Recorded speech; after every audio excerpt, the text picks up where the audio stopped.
we have the vehicle on jack stand. We will be replacing the control arm. They call these the upper control arm. It's on the back of the wheel. And the bushings back here, they tend to have degrade the rubber inside of them, and then they get a bit sloppy. You'll feel that as you're driving, you hit the brake. It almost feels like a brake pulsation. This one's not so bad, but I've done the other side. I like to get this side done also. So that's what we'll be doing. Remove and replace the upper control arm on these vehicles. It's not too hard. So I have the vehicle off the ground on jack stand. And I have the wheel cut all the way to the right since I'm doing the driver's side on this. You should do them in pairs. I've already done the other side. So this is the driver's side on this, the left side of the vehicle. So there's a bolt, 21mm bolt here. There is a nut on this side, so you can hold that with a wrench. So we'll have to remove this bolt completely out of this bushing here. And if you go underneath, so if you follow that control arm, there is another bolt here, which I've already removed. It's another 21mm here. So I've removed this here also, using a socket. I've just have a jack stand underneath. That's something you don't need. I just wanted to hide here. So I'll put a jack stand under the front control arm or the ball joint. So now that we have this bolt off, we'll get the other bolt off on the other end here. And all you're really doing is separating this ball joint from this control arm. They are kind of a concave or that cone style, so they tend to season in the control arm sometimes. So you want to go ahead and put some penetrating oil in this if that helps.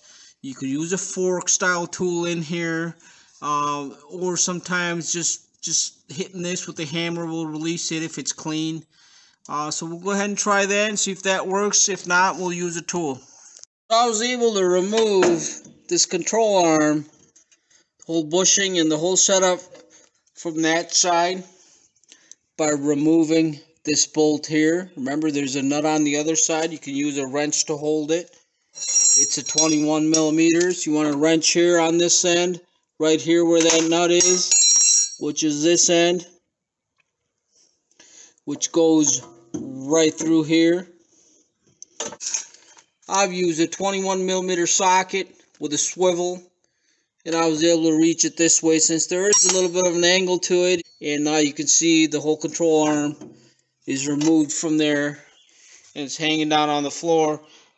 Now, as far as the other end goes, what I ended up doing there's a 21mm bolt at the bottom, or a nut. I did loosen it up. I did not completely remove it.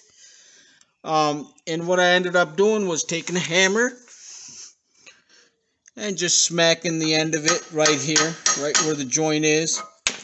And as you can see, it has popped loose from the ball joint here. So now all I have to do is remove that nut, and this complete assembly will come out of there. Now you can see your control arm here that I've pulled out of the vehicle. Here's a new one. I wanted to make sure they matched up and they're identical. So again, it's a cone end on the ball joint, and this hole here that goes into the ball joint is coned. So that's what seats in here, is the ball joint. And sometimes, like I said, they do tend to seize in there, but I've always gotten them off just with a hammer without using any special tools. So here's our new one, new bushing. This is a complete unit with everything, with the bushing and everything. You can get these separately, but it's kind of a pain. You want to get the whole assembly with the bushing. So I have the new control arm in position here. Basically, it goes right between those brackets. I put the long bolt through here and the nut on the other side. Nothing is tightened up yet. It's just in position. Now the other end I just have sitting loose here. You can see the ball joint here. I'll put some anti-seize on it. We'll go ahead and line those up. Kind of tough with one hand, I apologize. But once you got that in position, like so, we can put the nut back on it.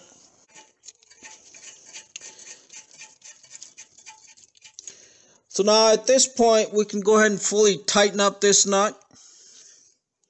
Do not tighten that nut yet on the other end. That's just all loosely held. We'll go ahead and put this on. This will lock in as soon as we tighten everything up.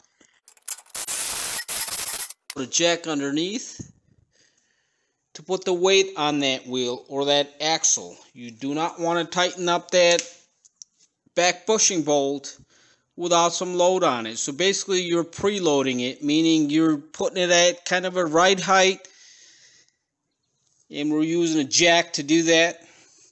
So we'll jack up the vehicle, or at least that axle, to put some weight on that vehicle, and that's the position we want to put the preload on. Now we'll go ahead and tighten up that back bushing bolt. I don't care what bushings you do, these are not free spins, so if you were to tighten it up all the way lowered, that bushing will sit there, and as the vehicle raises and lowers, that'll tear that bushing apart, because that will not spin inside the housing. Okay, so you do want to put that preload on it, meaning put a jack underneath as if the vehicle was sitting on that wheel and in the right height position, and that's where you want to tighten up that bushing. So at this point I have the jack underneath as if it was sitting on the wheel itself and gave it some height. We'll go ahead and tighten up that bushing. The last steps I like to do is cover everything with underbody coating or some type of paint. Just keeps everything fresher for longer. Let's get the wheel back on and take it for a test drive. The vehicle back on the ground running, you want to go ahead and cycle through your off-road mode, giving the vehicle some height and lowering it and getting it back to the standard height. And let's go ahead and take the vehicle for a drive. I was able to take the vehicle for a drive, no issues.